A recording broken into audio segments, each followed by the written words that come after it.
During the early days of September 1974, force 10 gales whipped up the waters surrounding Black Cape Lighthouse, perched on its rocks 5 miles out from Fulford Harbour. At 8 o'clock on the evening of Thursday, September the 5th, the Coast Guard station at Fulford received a radio message from Black Cape saying that Robert Gray, the 26-year-old junior keeper, was running a high fever and needed medical attention. Attempts were made to land a doctor on the tower by both ship and helicopter during that night and the following day, but all attempts failed. At 1:10 hours on the morning of September the 7th, a further radio message was received from Malcolm Stone, the second keeper.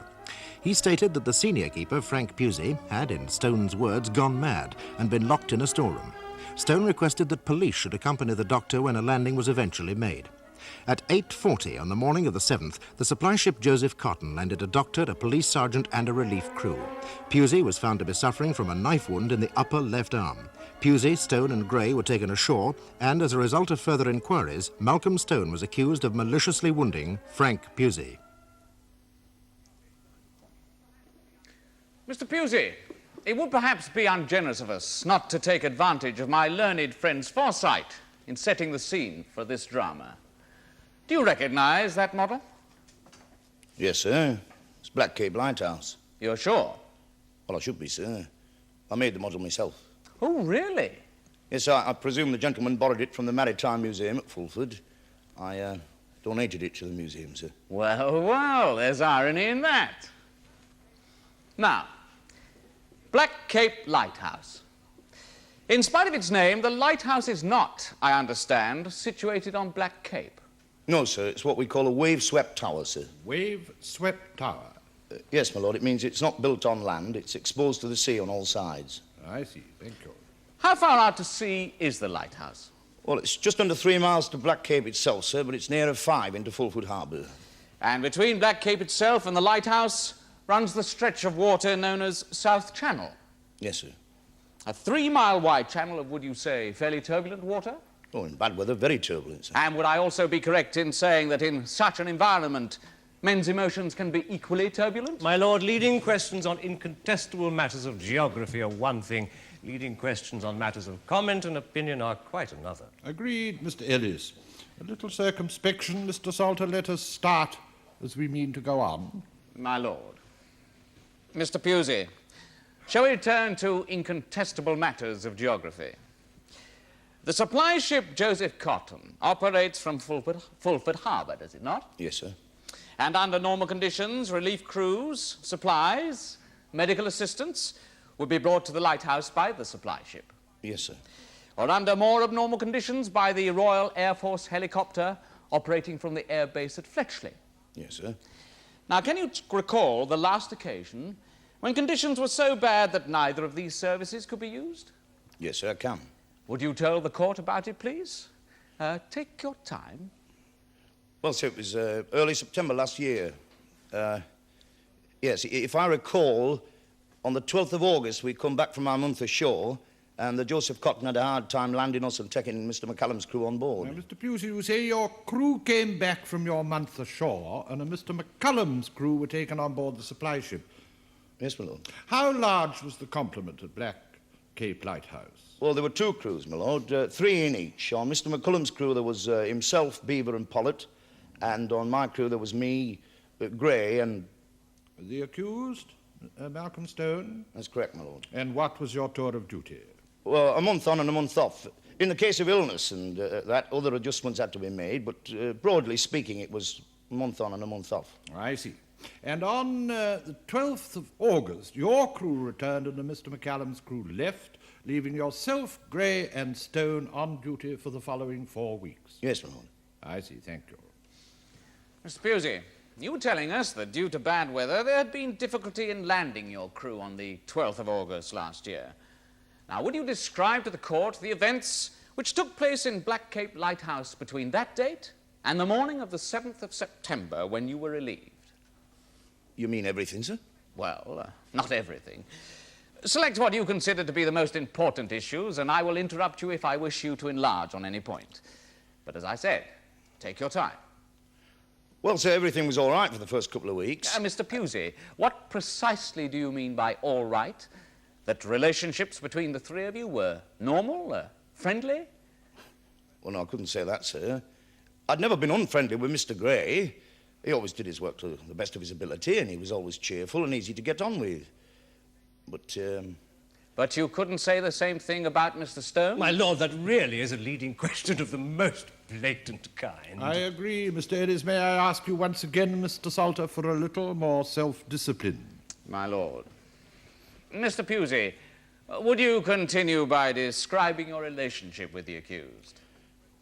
Well, sir, I couldn't say I'd ever been friendly with him, and I think I can safely say it was not of my choosing. But we always got on reasonably well until, well, June it was. Last year? Yes, sir, round about the 16th or 17th. Thank you. Mr. Gray and I were aboard the Joseph Cotton waiting to go back on duty, and Stone kept us waiting over 2 hours. He said his car had broken down, but he never telephoned or nothing, and he could have done. Well, sir, I'd no option but to put a report in. And what happened? Well, he was reprimanded, sir, by the superintendent. I see. Go on. Well, I suppose you could say it all started there, like the ill feeling on his side. For how long had you and Mr. Stone been members of the same crew? Oh, 6 years, my lord. I'd been on the station 10 years altogether, and I'd been on there 4 when Mr. Cooper retired. He was principal keeper, and I took his place. Stone joined the crew. Yes, and the third member of your crew, Mr. Gray, how long had he been with you? Just over 4 years, my lord. I see, thank you. You said, Mr. Pusey, that you had had a feeling all the year that something was wrong. Would you expand on that, please? Well, it was no more than a feeling, sir.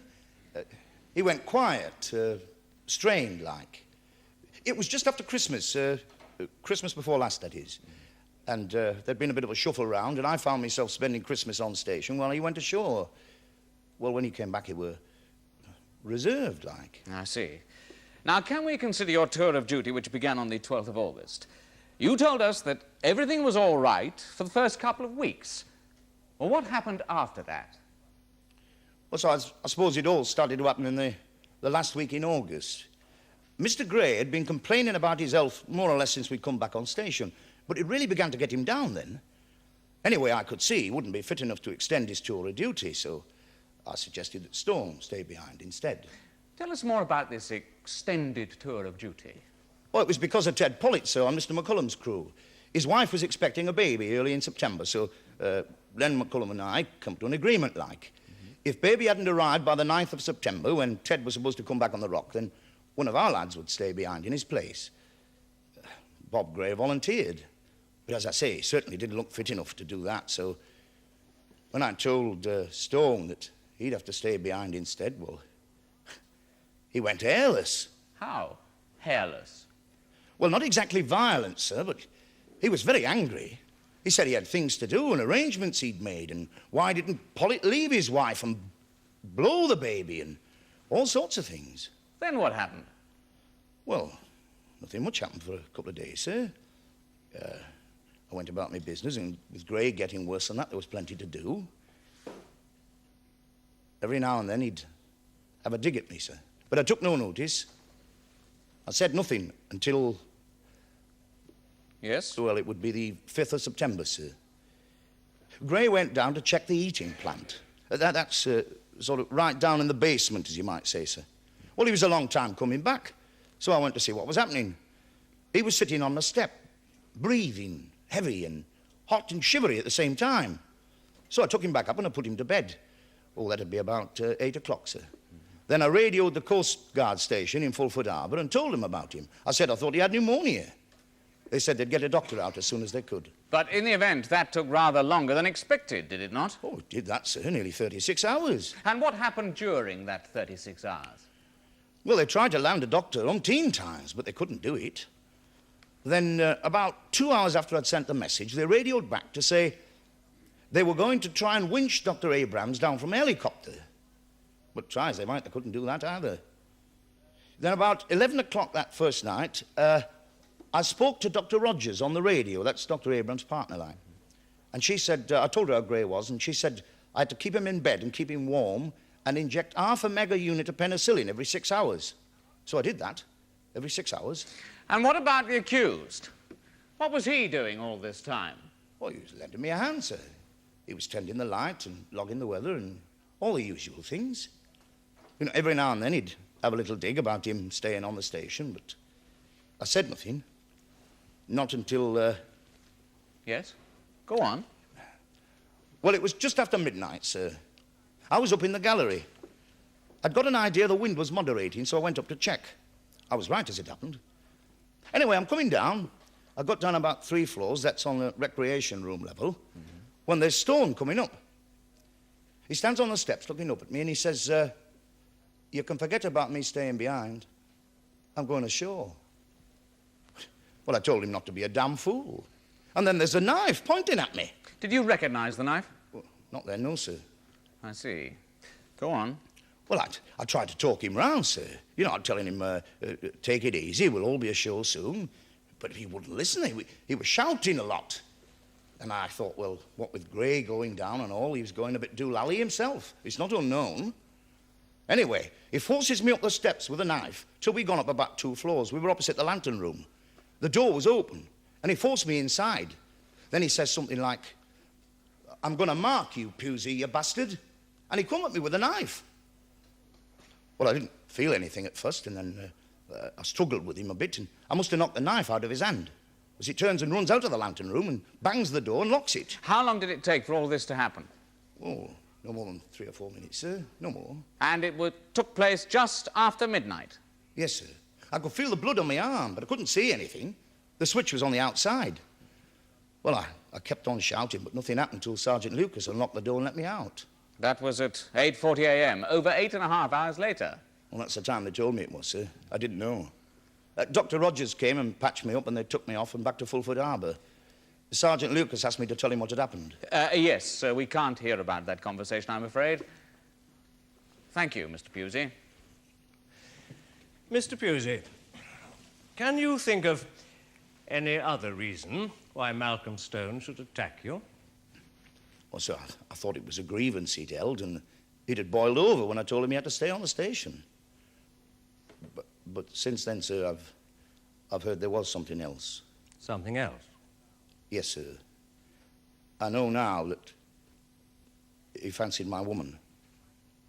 And you see that as a reason why he should attack you, Mr. Pusey?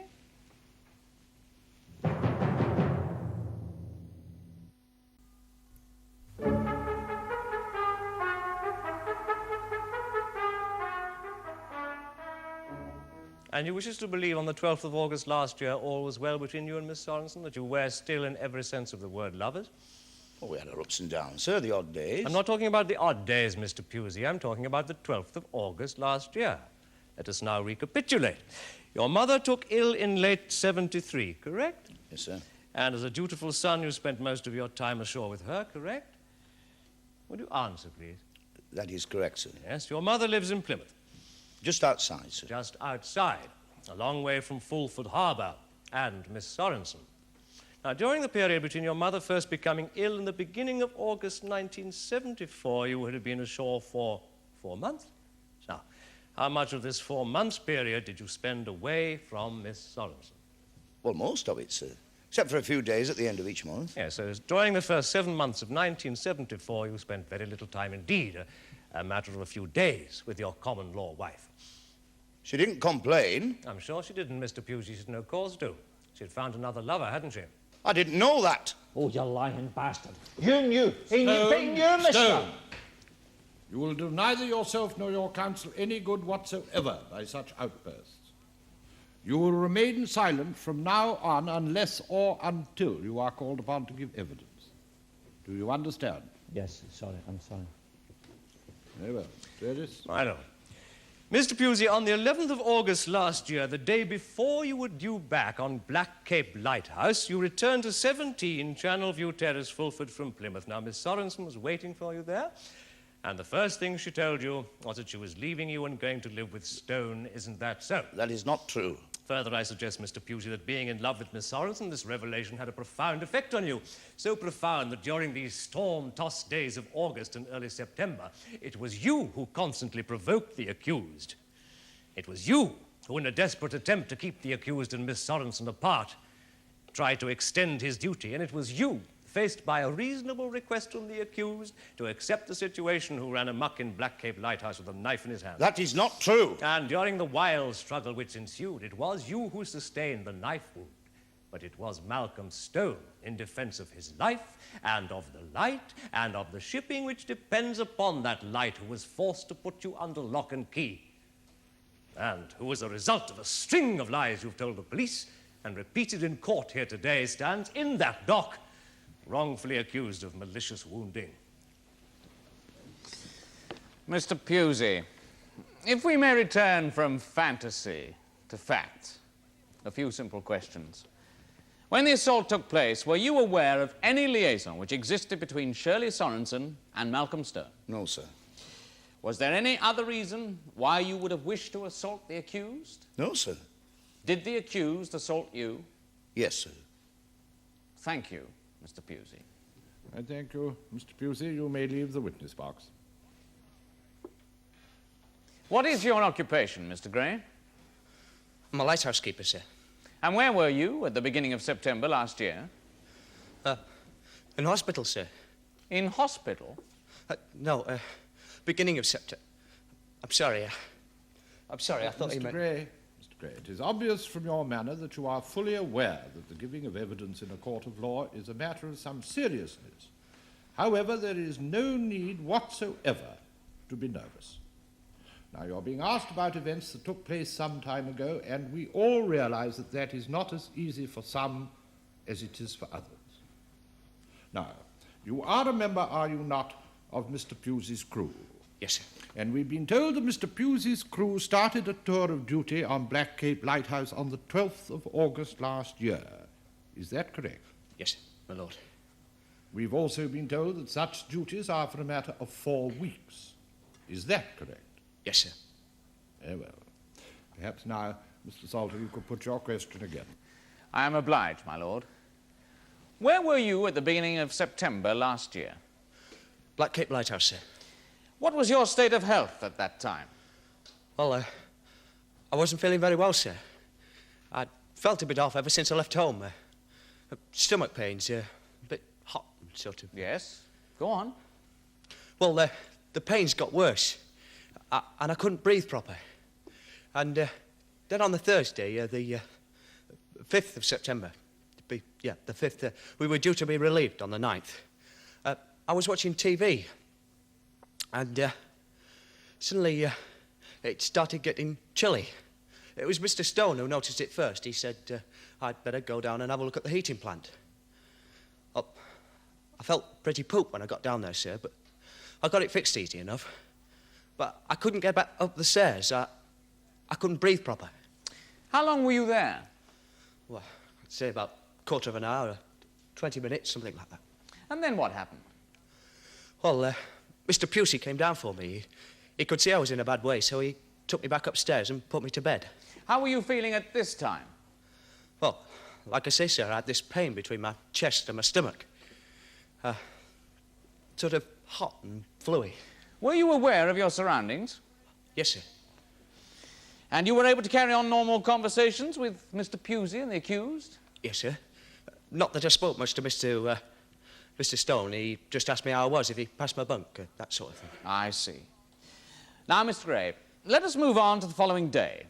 Did you, at any time, hear any argument or altercation between Mr. Pusey and the accused? Not until late that night, sir. Would you tell us about it, please? Well, Mr. Pusey had been looking after me all day. He'd been giving me injections every few hours and coming in to see how I was and that. And he brought his portable TV set down from upstairs and rigged it up for me. Oh, and about halfway through the day, he said he'd been given new instructions that I was to drink a lot. So he kept on bringing me in pots of tea and... My lord, must we go through all this evidence as to the previous witness's suitability as a male nurse? None of this is really relevant, is it? Yes, I was becoming a little impatient myself, Mr. Ellis. Could we move on to more pertinent matters, Mr. Salter? Indeed, my lord. I was merely trying to establish the condition of Mr. Gray's powers of perception during these important hours. I was less concerned with the previous witness than with the present one. I see. Very well. Let us move on, Mr. Gray, to that night. That is the night of the 6th and 7th of September. How were you during that night? Well, I still had the pain, sir, like I say, but I suppose I could say I was comfortable. The TV was on, but I kept dozing off. Then at about 11:30, Mr. Stone came in. There was show jumping on at the time. He came in and he walked over to the set and he said, the volume's a bit low, isn't it? And he turned it up. Well, I called after him to tell him to come back and turn it back down again, but he'd gone out. Go on. Well, then I suppose I must have dozed off again. But you know how sometimes it is, you wake up when the noise stops. Well, I did. And then the man on the TV said it was the end of transmissions, and then they played God Save the Queen. Have you been able to discover the details of this transmission, Mr. Salter? Yes, my lord. There was indeed show jumping on BBC One that evening. Closed down was at 3 minutes after midnight. There is evidence to this effect, which my learned friend is admitting. I see, thank you. Please go on, Mr. Gray. Well, the TV started to whine like, I managed to get out of bed and switch it off. And then, just as I was getting back into bed, I heard this shout. Mr. Stone. He was shouting, "She doesn't want you, Pusey, and no one will want you when I finish carving you up." You're sure it was the accused's voice that you heard? Yes, sir, from up above. Mr. Gray, amongst your many duties whilst on the station, you are responsible for the kitchen, are you not? Yes, sir. Including the washing up? Yes, sir. May he be shown Exhibit 1, please? Do you recognise that knife? Yes, sir. It's our vegetable knife. Could you explain why that knife should not bear your fingerprints? Yes. Before Mr. Pusey put me to bed, I'd done the washing up, including that knife. Only I wear these gloves. I sometimes get a rash from soapy water, so I always wear these rubber gloves. Anyway, I'd be wearing those gloves when I put that knife away. Who, if anyone, would use that knife during your enforced absence from kitchen duties? Mr. Pusey. Mr. Stone was more your engineering kind. He never did any cooking and that. So he would have no reason to handle the knife? Oh, no, sir. Where is the knife kept? In the cutlery drawer, sir, in the kitchen. And where do you sleep? On the same deck, sir, in a little cubicle. Can you see the kitchen area, and the cutlery drawer in particular, from your bed? I could see the freezer, sir, nothing else. But you would have heard anyone moving about in the kitchen, opening drawers? Yes, sir. And if the television was on and the volume was loud, could you have heard anyone moving about, opening drawers? No, sir. One last question, Mr. Gray. Did you see or hear anything of the accused between the time when you heard the shout and the arrival of the relief crew 8 hours later? No, sir. Nothing at all? No, sir. Thank you, Mr. Gray. Now, Mr. Gray, I'm perfectly prepared to forget everything you've said so far and start again from scratch, with a more vigilant eye on the truth, Mr. Gray.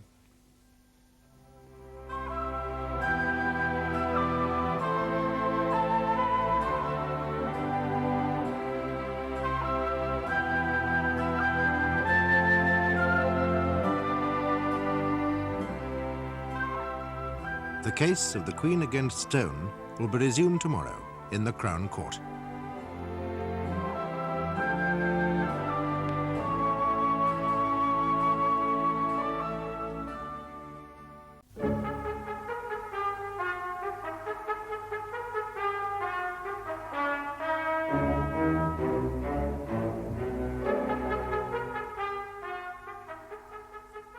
Malcolm Stone stands accused of the malicious wounding of his fellow lighthouse keeper Frank Pusey on Black Cape Lighthouse.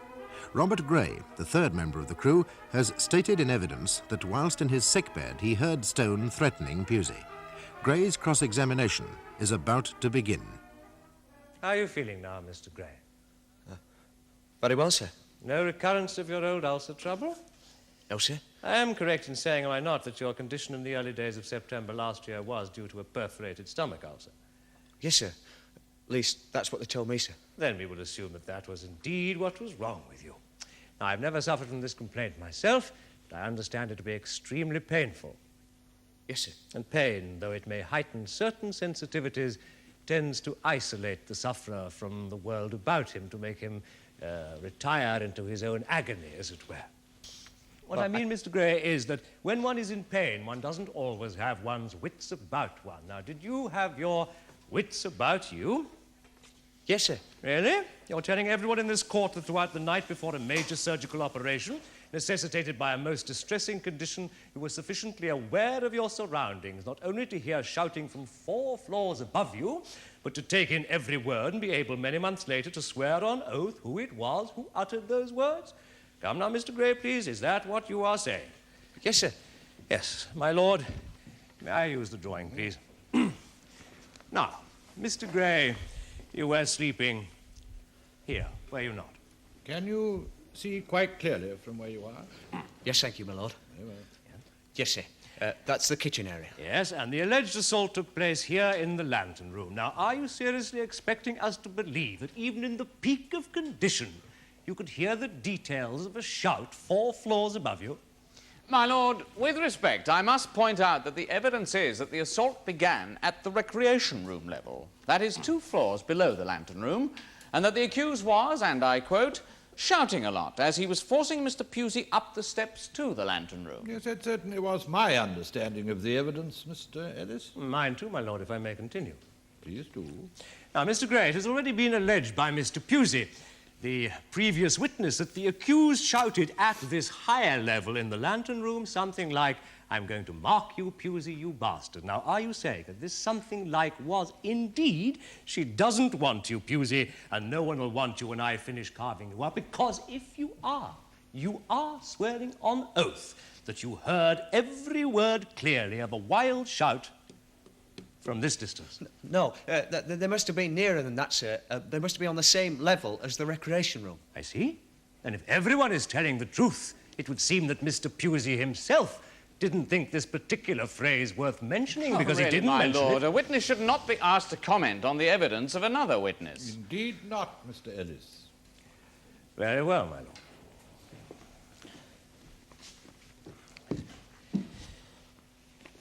Now, you live with your parents. I understand, Mr. Gray. Yes, sir. Have you always wanted to be a lighthouse keeper? Was it a boyhood ambition? Yes, sir. As a matter of fact, it was. Yes, but it's no easy matter, I understand, to join the lighthouse service. No, sir. No, an applicant would need, as with so many other jobs, good qualifications, luck, perhaps a little influence, a friend at court. Would you say that was a fair assessment? Don't know about Ferris. Well, let's take your own case, then. Did you have good qualifications? I think so, sir. A little luck? You were in the right place at the right time. Yes, sir. Yes, and a friend at court? Let me ask you once again, Mr. Gray. Do you live with your parents? Yes, sir. With your father? Yes. And with your mother? My stepmother. Your stepmother. Your father's second wife. Now, would you tell the court, please, your stepmother's maiden name, Mr. Gray? Pusey. Did you say Pusey, Mr. Gray? Please don't be so reticent. Surely it's common knowledge around Fulford, Mrs. Ethel Pusey, wasn't she? Mr. Frank Pusey's sister. Now, why so coy? It's no crime for a man to have a sister, or indeed for that sister, given the correct circumstances, of course, to marry your father. Nor is it a crime, Mr. Gray, for your stepmother's brother to put in a good word for you when you wanted a job in the lighthouse service. No crime at all. But it does shed a new light on your evidence, doesn't it, Mr. Gray? No, sir. My client contends that the assault, for there was indeed an assault, took place not shortly after midnight, but shortly after 1 a.m. on the morning of September the 7th. Now, you and Mr. Pusey have put it earlier. Now, there's a sinister reason for this, Mr. Gray, to produce an unaccountable hour between the alleged time of the assault and the time when my client reported the events by radio to confuse deliberately the credibility of the defendant. Now, you told my learned friend that the set started to whine like, and I managed to get out of bed and switch it off. Now, did you become conscious of this whine immediately after the station closed down? Now, earlier in your evidence you had said the TV was on all the time, but I kept dozing off. Now, did you doze off between 12 and 1? And did you then hear the shouting? Could that have been nearer the truth? No, sir. And what of the shouting? She doesn't want you, Pusey. No one will want you when I've finished carving you up. Now take up that word, Pusey, and it could well have been shouted by Mr. Pusey himself. You didn't hear the name, did you? I did. Perhaps you heard it because you wanted to hear it. To help one man at the expense of another, Mr. Gray. No. No? No, then your reasons are even more sinister. If your evidence did not stem from the delirium of that night, I suggest it was concocted later by yourself and Mr. Pusey with the deliberate aim of sending an innocent man to prison and allowing a guilty man to go free, Mr. Gray. Mr. Gray, my learned friend has endeavoured to make great play of the fact that Mr. Pusey has a rather distant and certainly tenuous relationship with you, and that, because of this relationship, he recommended you for your present job. Now, since you started that job, has Mr. Pusey extended any further privileges to you? No, sir. I wouldn't have let him, sir. I was ashamed of him recommending me in the first place. Well, it was my ambition, sir. I wanted to do it all off my own bat. I see. So that was why you were, as my learned friend put it, rather reticent about the matter, rather coy. Yes, sir. Thank you, Mr. Gray. Does your lordship have any questions? You may leave the witness box. I call Madeline Rogers. Madeline Rogers, please.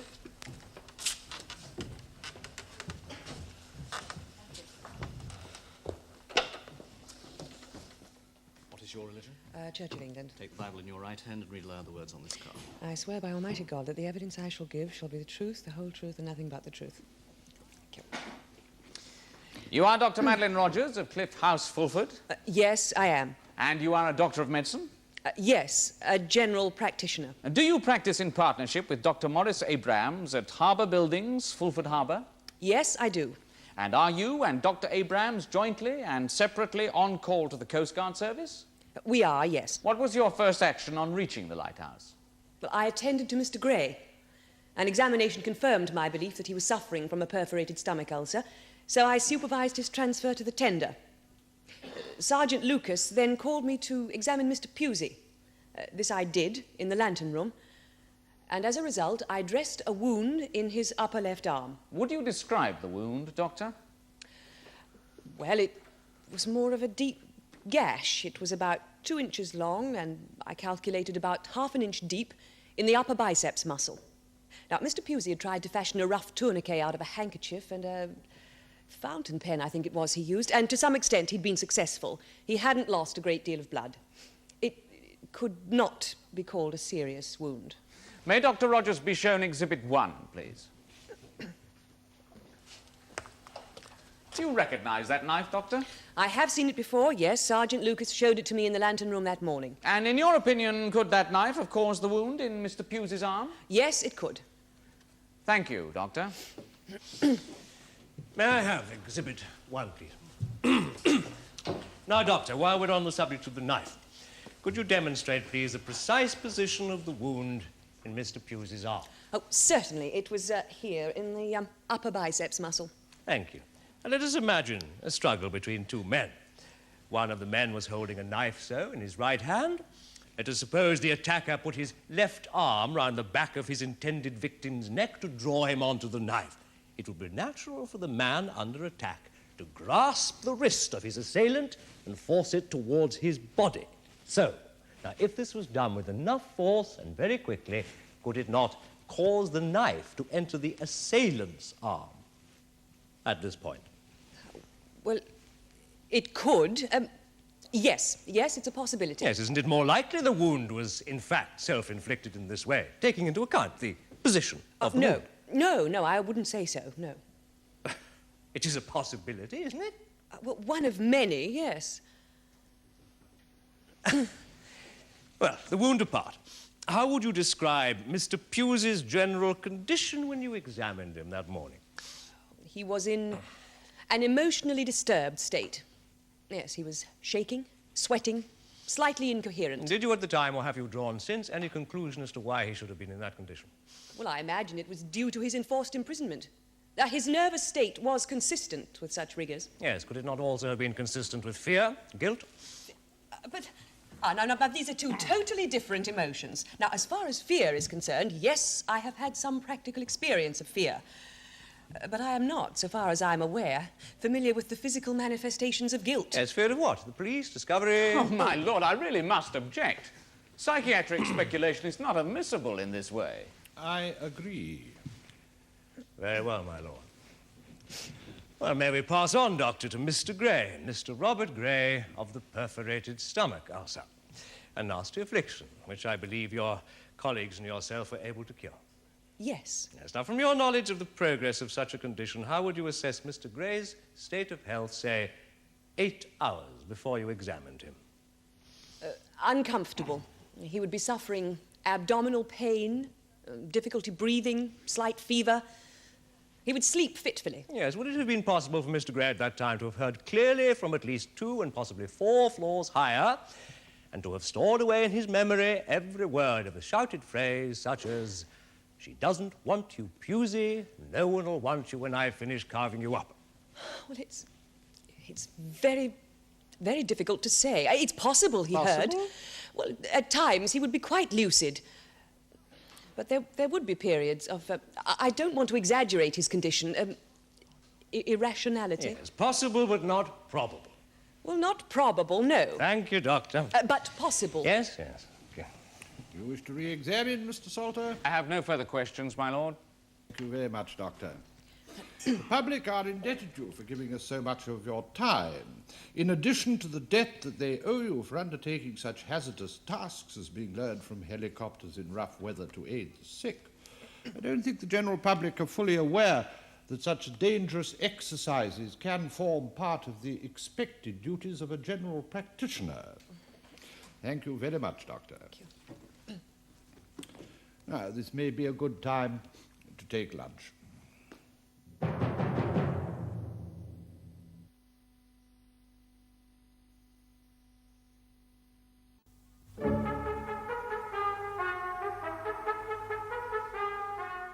Do you recognize the knife, Sergeant? Yes, sir. Would you tell us when and where you first saw it? In the lantern room of Black Cape Lighthouse, on the floor, at 8:40 in the morning of September the 7th last year, sir. Would you tell us what you did with the knife? Yes, sir. On my return to shore, about an hour later, I dispatched the knife to the forensic laboratories at Fulchester for examination. It was found to bear fingerprints certified as being those of Malcolm Stone and Frank Pusey. There were no other discernible fingerprints, sir. I would like to add, my lord, the tests were also carried out on the bloodstains found on the knife, but I would save the court's time on this issue, as I understand that the fact that these bloodstains came from the wound in Frank Pusey's arm is not disputed. Mr. Ellis? That is correct, my lord. Sergeant Lucas, what did you do as a result of your findings in the lantern room of Black Cape Lighthouse? Well, I questioned the accused and Mr. Pusey on our return to Fulford Harbour. Mr. Gray was taken straight away to Fulchester General, where he underwent an operation, and I was unable to question him until 3 days later, September the 10th. As a result of this investigation, I formally charged the accused the following morning. Did the accused say anything when he was charged?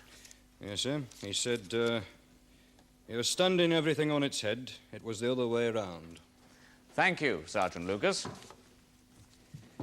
Sergeant, am I right in saying that you were the first person to land on the rock on the morning of September the 7th?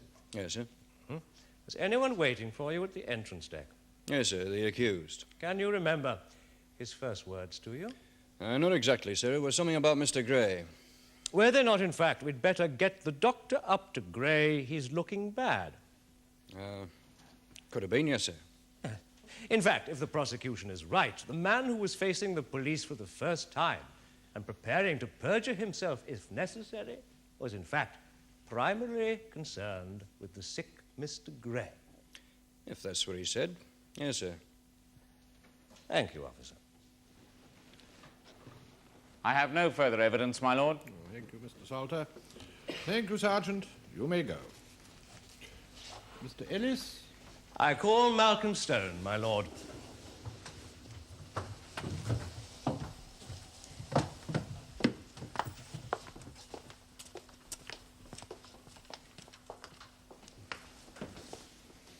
What is your religion?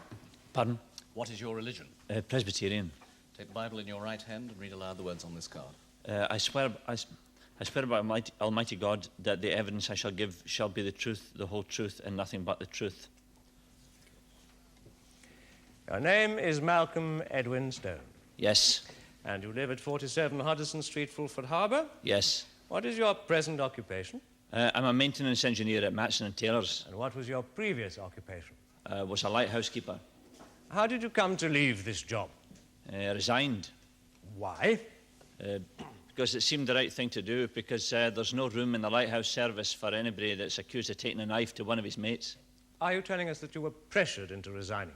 Oh, no, nothing like that. No, I was offered another position, but, well, I know how I'd feel, you know, if I was... it's a small service, you know, word gets round. I know how I'd feel if I was cooped up in a rock station with a so-called thug. Are you a thug, Mr. Stone? No, but that doesn't stop folk calling you one. No, indeed. So you are, shall we say, sensitive to atmosphere. It was because you felt you could not escape the pervading atmosphere of an impending court case that you decided to resign. Well, atmosphere's everything in a rock station. You know, if you don't get on with your mates, you might as well get out. Yes, would you say that you'd always, in that career, made every effort to get on with your mates? Well, Black Cape was my 4th station. I'd never had any trouble before. I mean, it's not just me. We all feel that way. We know we've all got to get on with each other or else. Yes, you say we all feel that way. Do you really mean that? Well, there are exceptions. Are there any exceptions present in the court today? Yes. Pusey and Gray. Mr. Stone, having heard your feelings on your previous occupation, would I be safe in saying that you were acutely aware of the need to maintain a friendly atmosphere between members of any lighthouse crew? Yes, you would. Now, have you ever acted against this principle yourself? Gone out of your way to destroy a friendly atmosphere, to antagonize your colleagues? No, never. Do you live alone in 47 Hodgson Street? No. Who lives with you? Miss Shirley Sorenson. And do you and Miss Sorenson live together in every accepted meaning of that phrase? Yes. How long have you lived together? Since early September last year. Since, in fact, you came ashore after the events which led to these proceedings. Yeah. Yes. Since September the 7th. Yes. She moved in to Hodgson Street that day, and she's been there ever since. Yes. Mr. Stone, have you at any time kept your liaison with Miss Sorenson, your affair with her, secret? You mean since she came to live with me? No. I mean since the affair started. Yes. Why? For the reason I said, that you don't want to make trouble on a rock station. Yes, and why should your association with Miss Sorenson have caused trouble amongst your colleagues? Because she used to live with Pusey. Yes, you took her away from Pusey. You did take her away from Pusey, did you not, Mr. Stone? Yes. Don't worry about it, Mr. Stone. If one is to believe the gossip columnists, the higher one climbs in so-called society, the bigger and better the merry-go-round. At any event, the ladies and gentlemen of the jury are concerned with the charge of malicious wounding, not with the charge of immorality. Now, tell us, please, how you came to meet and fall in love with Miss Sorenson. Perhaps I should ask you first, you are, in fact, in love with Miss Sorenson? Yes, I am. Yes. And to the best of your knowledge and belief, she's in love with you? Well, she says she is. I believe her. Yes, and how did you come then to meet her? It was Christmas 1973, just before. She was working in the Swan with Two Necks. It's a pub that I use just outside town. Working as a barmaid? Yeah. Well, I mean, not exactly, because she was working as a nurse in the Fulford Cottage Hospital in the daytime, and she used to work there in the evenings, you know, twice a week for extra money. Yes, I think we can all understand that. Now, please go on. Well, like I say, we got on quite well together, and, you know, I chatted to her. The bar wasn't busy, and I waited till closing time, and then I ran her home. Were you surprised when she told you where she lived? You could have knocked me down with a feather. I mean, I knew Pusey lived there, but I didn't know he was living Tally. Yes, I dare say we all understand the phrase, Mr. Ellis. Well, go on, please, Mr. Stone. Well, she was quite open about it. I mean, she was as surprised as I was when I told her that I worked with Pusey. Yes, well, how long has she been living with him at that time? About 3 months, as far as I know. I think that they'd been living together on and off for about 2 years. But she'd only moved in with him that September. Yes, you'd never actually seen her at Pusey's home, then? I'd never been to Pusey's home. Never? No, never. Well, how did your relationship with Miss Sorenson develop? We saw a bit of each other. You see, Pusey's mother was ill at that time, and he spent a lot of his shore time down Plymouth way, and we sort of got to know each other quite well, and thought a lot about each other. Yes, so she was still living at Pusey's home at that time. Yes, it's not what we wanted, but we couldn't think what to do for the best. Well, tell us what you yourself thought was for the best. Not to tell him. I knew that we were being selfish, but I had to work with him. I knew how I'd feel if it was the other way around. Yes, you're saying you had some sympathy for Pusey. Oh yes, yeah, I was taking his girl away from him. Well, in the event you got your way, he wasn't told. Not then, no. Not then. Now, tell us about the day when you were 2 hours late reporting for duty. Yeah, well, I had gone to the hospital to say cheerio to Shirley. Pusey had come back from Plymouth the day before, and I'd, kept out of the way. And she just sat in the car and cried her eyes out. I don't know what he'd done to her, she wouldn't say, but anyway, I got her calmed down, and then she went back into hospital. And then I went back to the boat, but I was 2 hours adrift. 2 hours adrift. I told Pusey that my car had broken down. I don't know how I stopped myself telling him the truth, but I did. Yes, and for this you were reprimanded by the superintendent. Now, were you bitter about that? No, it was of my own making. Why should I be bitter? Oh, indeed. Now, Mr. Stone, you sent in answer to a question as to whether Pusey knew of your relationship with Miss Sorenson that he had not then been told. Now, was he made aware of this relationship then at a later date? Yes. When?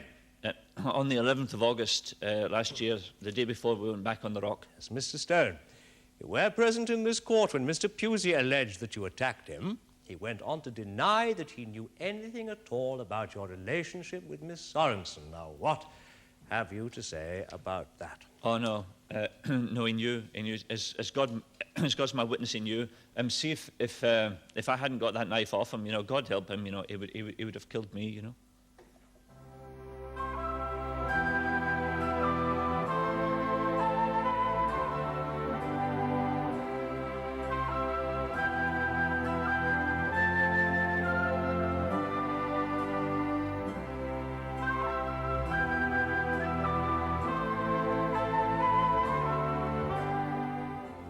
The case of the Queen against Stone will be concluded tomorrow in the Crown Court.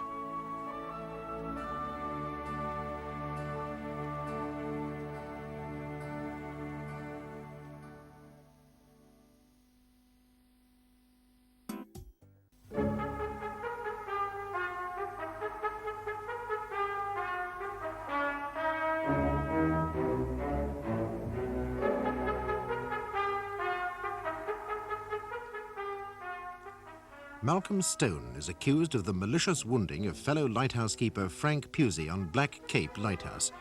Pusey alleges that Stone attacked him for no apparent reason, and Robert Gray, the third member of the crew, stated in evidence that whilst on his sickbed he heard Stone threatening Pusey. The accused alleges that Pusey had attacked him because of Stone's affair with Pusey's ex-girlfriend, Shirley Sorenson. I was just lying in my bed reading something or other, and Gray had gone down to the generating room, be about 10 o'clock, at night, and then Pusey comes down from his office, and he pulled up a chair, and he sat down, right beside me, and he said, he had this daft kind of smile on his face. He said, "Have you got a girlfriend, Stone?" And I said, "No, I hadn't." And he says, "Are you sure?" I says, "Yeah, I was sure." And then the smile went off his face, and I could see he was getting all kind of worked up. And then Gray came in, and off went Pusey. And did Pusey ever bring up the subject of Miss Sorenson in front of Gray? No, never. He always waited till we were on our own. How would you describe the relationship between Pusey and Gray? Mr. Stone, it has been evident from what you have so far said that you feel protective towards the lighthouse service and the people who run that service, but you do stand here today accused of malicious wounding. And you must think your first duty is to yourself. So I ask you once again, how would you describe the relationship between Pusey and Gray? They were pally. Mind you, that's not surprising, you know, considering they were related. By marriage, any road. Yes, pally enough to form a conspiracy against you. I must tell you once again, Mr. Stone, you stand here today accused of a vicious crime. Oh, no. Oh, no, I don't think so. I don't think Gray would tell a string of lies against me, no. You don't think? But it could have happened, My Mr. lord, I hesitate to interrupt this poignant exchange, but I'm really... beginning to wonder at your patience, Mr. Salter. Could we move on, please? My lord. Mr. Stone, let us move away from any emotional ties which might have conspired against you and return to the events themselves. Now, in the third week of your duty, Mr. Pusey made certain remarks to you from which you assumed he knew about Miss Sorenson and yourself. Yes. So what happened then? Gray got worse. I wasn't exactly surprised when Pusey told me that I'd be staying on the rock. Yes. Well, you've heard a previous witness describe the arrangement whereby one of your crew would stay at Black Cape until Mr. Pollitt's wife had her baby. Yeah. Now, was this evidence substantially correct? Yes, and I knew that Gray had volunteered. Yes. Well, how would you describe the way Pusey told you were extending your duty? Officially, regretfully? Oh, no, happily. Happily, I'd say. He sneered at me. This'll keep your filthy hands off her, he said. And I knew then that something was up. You knew that he knew? Yes. Yes. And then? Well, things went from bad to worse. It was all right when Gray was about, but when we were on our own, he could never resist having a wee dig at me, you know, and I knew why. Yes, tell us why, please. Well, he was hoping that I'd take a swing at him, and then he'd get me chucked out of the service or even moved away. Would that have mattered to you very much? No. She'd have come with me, but I don't suppose he could see it that way. He didn't know whether he was coming or going. Well, would you explain that remark a little more fully? Well, he was, he was nervy. You know, he was shaking like a leaf every time he clapped eyes on me. You know, he was, emotionally disturbed. Oh yes, he was emotionally disturbed. Yes. Well, how did you then reply to these little digs of his? Oh, I just pretended I didn't know what he was talking about. I see. Well, tell us how it all ended then, please. Well, you've heard what's happened, you know, up to a point. Up to a point? Yes, the point where Pusey says that I went for him. Yes, now tell us, please, what really happened, Mr. Stone. Well, be about 1 o'clock, Pusey had gone up to the gallery, and I went down to sneak a look at Gray, and, you know, he looked bad, you know, I mean, he really looked was the bad, television set on? By which I mean, had it been switched off? I don't remember. But anyway, he was going like his name, you know, Gray. Sorry. And so I thought I should go and get Pusey to see if we could get the raft to attempt to land the doctor again. Just a minute, Mr. Stone. Let me use the drawing, please. Ma'am, my lord, jury do have a copy. Now, you were here in the kitchen area. Yes, and I went up to Pusey's office. But he wasn't there. So I carried on up to the lantern room. Yeah, that's right. But he wasn't there he wasn't anywhere, you know. So I started back down again, and then suddenly there he was, in front of me. Where exactly? Tell me when to stop. About there. Yes, between the radio room and the recreation room. And he had a knife, and he was his sweat was pouring off him, and he was shouting things. What things? Can you tell me anything specifically? No, I don't think. Oh. Yes, there was something about nobody would want me when he'd finished with me. Yes, well, exactly where was he when he said that particular phrase? Somewhere between there and the lantern room. Yes.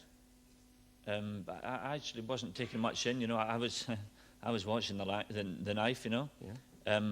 But anyway, he just kept coming at me, and I kept backing away, and I backed up till I got to the lantern room. And I could see that the door was open and the key was in the lock, so I knew that was my only chance, you know, to get him in there. So then he came at me, tried to get the knife into me, you know, and I grabbed him by the wrists and I pushed him into the lantern room. And then he dropped the knife, so that evened us up a wee bit, you know. So I just, you know, gave him a good push, like, and then he went. Yes. And then what happened? I banged the door. Yes. Oh no, sorry. Sorry, I didn't bang the door. I didn't bang the door then. I noticed that the knife was on the floor, and I picked it up and I threw it into the lantern room, and then I banged the door, and I locked it. Yes. Did you inform the Coast Guards? Yes, I went immediately and informed the Coast Guard, yes. Now, why did you throw the knife into the room? I don't remember it. It seemed the best thing to do at the time. Yes, of course. Now, did you tell Gray what had happened? No, I didn't. There was no sense in bothering him. You know, he had enough troubles of his own. No, I just, you know, I kept an eye on things through the night. I looked in and Gray now and again, you know. And then suddenly it was light and the ship was there, you know. Now, Mr. Stone, have you told the court the truth? Oh, yes, sir, yes. Did you attack Frank Pusey with a knife? No, sir, no. I had no reason to. Did Frank Pusey attack you with a knife? Yes, he did, yes. Did Frank Pusey have a reason to attack you with a knife? Yes, he did. I took his girlfriend away from him, but I suppose he was justified. Thank you, my lord. I won't need to keep you long, Mr. Stone. You told my learned friend, and I quote, "I noticed the knife was on the floor and I picked it up and threw it in the lantern room. Then I banged the door." Correct? Yes, yes. Yet in a lower court, and again I quote, you said, "When I knocked the knife out of his hand, it must have gone into the lantern room. I never saw it." Is that correct? No, sorry. No, that was something I forgot. No, I did pick it up. I did pick it up. You did? Yes. I see. Ah, well, none of our memories are perfect, are they? But to come to the nub of the matter, Mr. Stone, the truth is that you hated Frank Pusey. He was the boss after all, wasn't he? Somebody's got to be the boss. Oh, absolutely true. But why him? Why not you? It's common knowledge around the pubs of Fulford that you considered yourself superior in every respect to Frank Pusey, now isn't it? No, I wouldn't say it was common knowledge, no. Sure, I sounded off about him a few times when I'd had a few, you know, but everybody does. But you are not everybody, Mr. Stone. You are the exception. You are the man who, when asked by my learned friend, "Have you ever gone out of your way to destroy a friendly atmosphere, to antagonize your colleagues?" you answered emphatically, "Never." Yes. But perhaps that was something else that you had forgotten. No. You would have us believe that this violent argument between Mr. Pusey and yourself took place at 1 a.m. on the morning of September the 7th. Yet two witnesses have stated, both of them under oath, that it broke out at midnight, an hour earlier. Are you suggesting that this fight raged up and down the steps of the lighthouse for a whole hour? No. It broke out just after 1, and it just lasted a few minutes. Ah, well, you could have forgotten again, perhaps, or maybe you are lying. No. Let me suggest to you why you should lie on this issue. If indeed you had been attacked without warning and for no apparent reason at midnight, and had then locked up your assailant, it would be reasonable to assume, would it not, that you would report the incident immediately. But the call to the Coast Guard station was not received until 10 minutes past 1. I put it to you, Mr. Stone, that after you had attacked and maliciously wounded Frank Pusey, you realized that with Gray lying on his sick bed, the finger of suspicion could only point at you. You gave the matter a little thought, an hour's thought, in fact, and at the end of that hour, you came out with this cock and bull story that you have told the court here today. That's the truth, isn't it? No, it's not. No, I radioed the Coast Guard almost immediately. You also reason that Pusey must be given a motive for attacking you. The knowledge of your affair with Shirley Sorenson, which he did not at that time possess.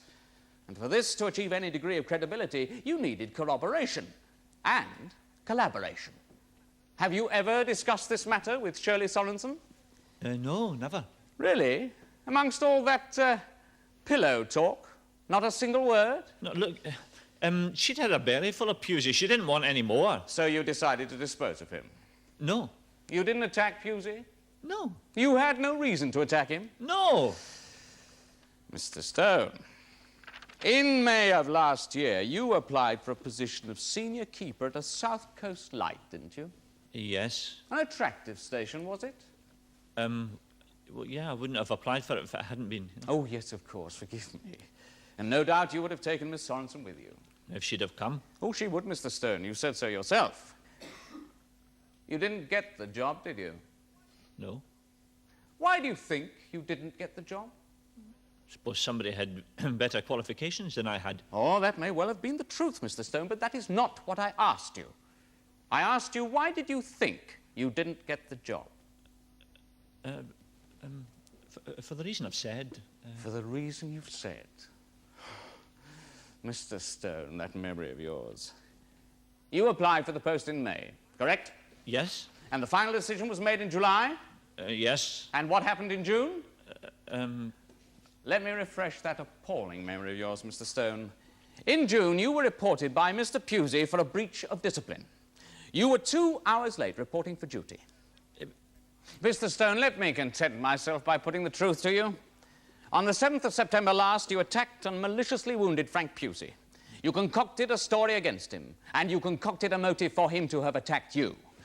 You profess to hold no unfriendly feelings towards him, and yet you blame this man for holding you back in your chosen profession.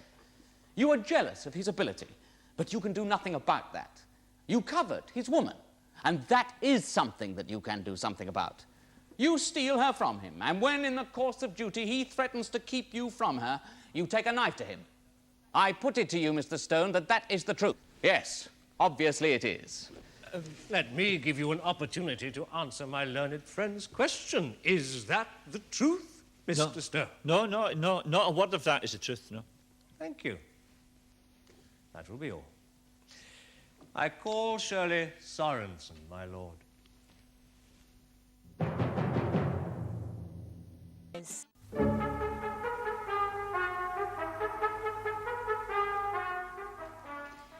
When I got offered this job at the Swan, I told Frank I was safer behind a bar than roaming the streets.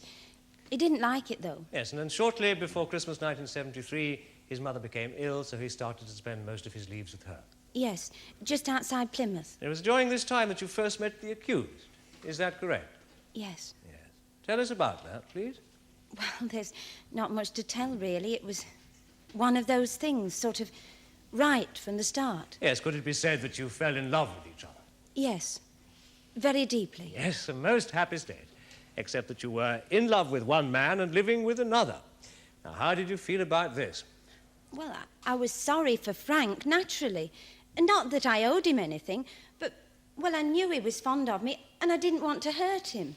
And it would have hurt him, deeply. Yes, so what did you do? Nothing. I talked it over with Malcolm, Mr. Stone, and we decided to keep our love secret. He agreed that we shouldn't hurt Frank, and the best thing to do was wait and see what happened. Perhaps if Malcolm got a job somewhere else, I could follow him after a bit, and Frank need never know. Yes, and you were able to lead this double life quite happily. Not happily, no, but I managed. And then one day, in the May it was, Malcolm told me he'd applied for a job on the south coast, senior keeper. It was just what we'd been waiting for, so I started making enquiries myself about a transfer down south. Go on. That was late in May. They were ashore for the last 2 weeks in May and the first 2 weeks in June. Mr. Pusey had gone to stay with his mother. Malcolm and I were very happy together, making plans, and the time went very fast, I remember, until the day before they had to go back. Sunday it was. Sunday, the 16th of June. Sunday the 16th of June? It was my birthday. I see. We took a picnic out to Hall Pike, and I asked Malcolm again if I ought to tell Frank. He said no, to wait and see. And then the next day, Frank came back. I could see there was something wrong as soon as I clapped eyes on him. And then it all came out. He'd come back by train, but he always left his car at the station, and he gave one of our nurses a lift back into town.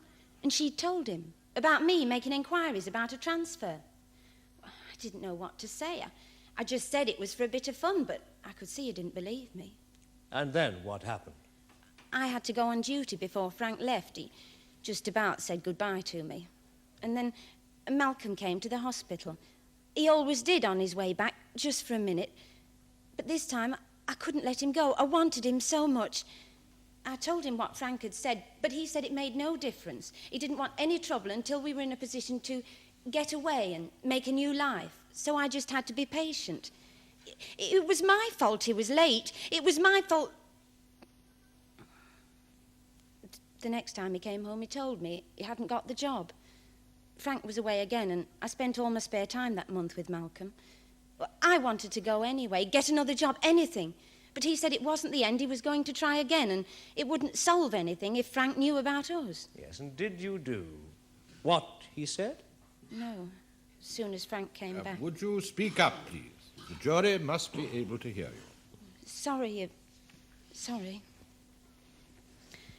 As soon as Frank came back, he started again. He said he'd been asking round the neighbours and they'd seen a man calling for me at night. And I told him. I couldn't help it. I just blurted it out. You told him what, Miss Sorenson? Everything. All about Malcolm. How we were in love and I was going to leave Frank and go and live with him. I told him I wouldn't be there when he got back. And how did Mr. Pusey take all this? He wouldn't believe it. He just wouldn't believe it. I didn't realise, but he must have been very deeply in love with me. But I couldn't help it. I just kept saying it over and over again. I loved Malcolm. I'll never forget his face as he stood in that doorway. He said, "He's not going to take you away from me. I'll kill him first." And did he mean those threats, Miss Sorenson? Yes, he meant them all right. Thank you. Now, Miss Sorenson, during this long emotional period when you were living with one man and in love with another, were you in fact living with Mr. Pusey in every sense of the word? I mean, were you sleeping with him? They were twin beds. In the same room? Yes. Then he didn't have far to go. Surely there are more direct ways of making your point, Mr. Salter. My lord, during this period, did you have sexual intercourse with Frank Pusey? Yes. Frequently? Oh, yes. And the accused didn't mind? His love was such that it transcended such minor aberrations? He did mind. I don't know what you mean about the other. No, it doesn't matter. He cared.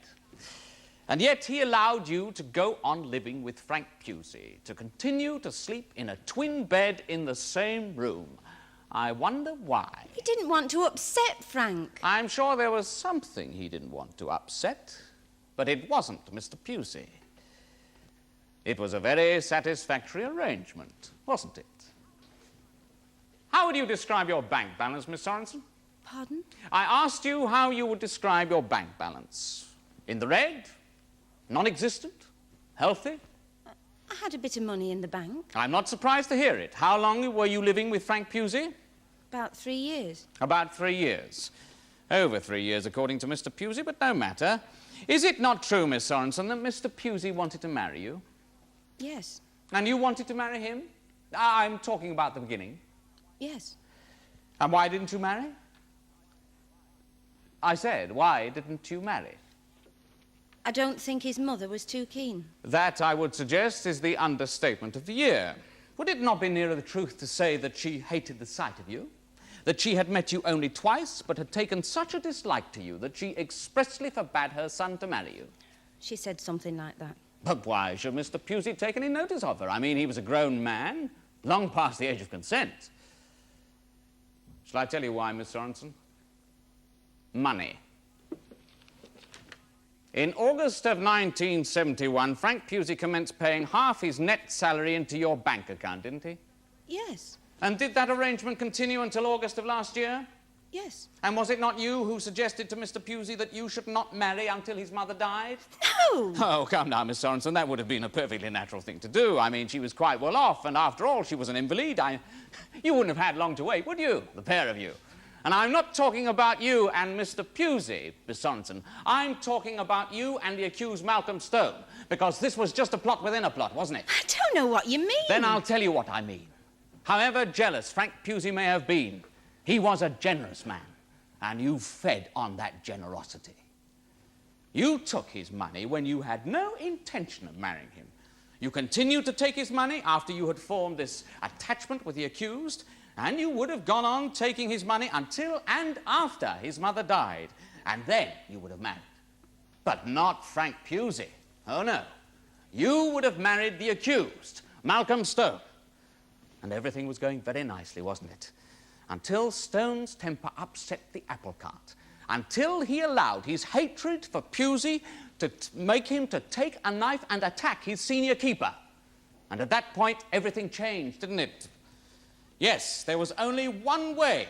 You had to change your story, and there was only one way that you could save the accused, and that was to give Pusey a motive for attacking him.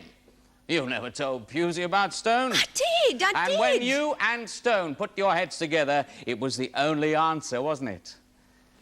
I put it to you, Miss Sorenson, that Frank Pusey went on duty at Black Cape Lighthouse on August the 12th of last year, knowing nothing of this plot against him, knowing nothing of your liaison with Malcolm Stone, and whilst on that rock, he was attacked viciously by your lover, Malcolm Stone. You then conspired with Stone to commit perjury and to shift the burden of blame onto the injured man himself. You are under oath, Miss Sorenson. That is the truth, isn't it? No.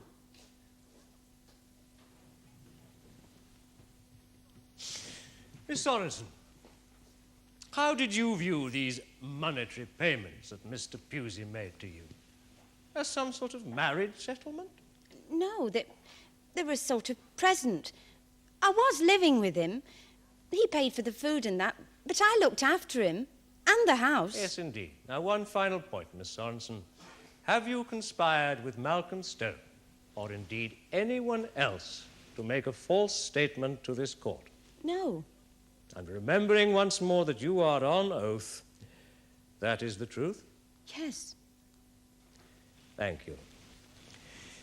Well, that concludes the case for the defense, my lord. Very well, you may leave the witness box. Sorenson.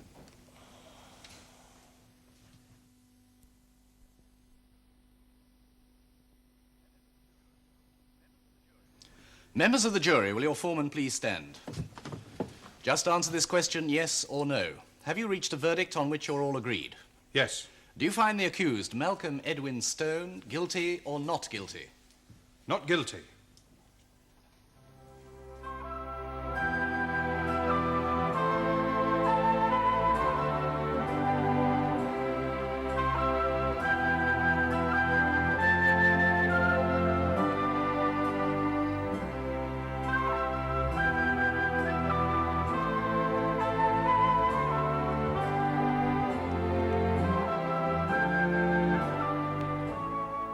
You can join another jury when our cameras return to bring you a leading case in the Crown Court.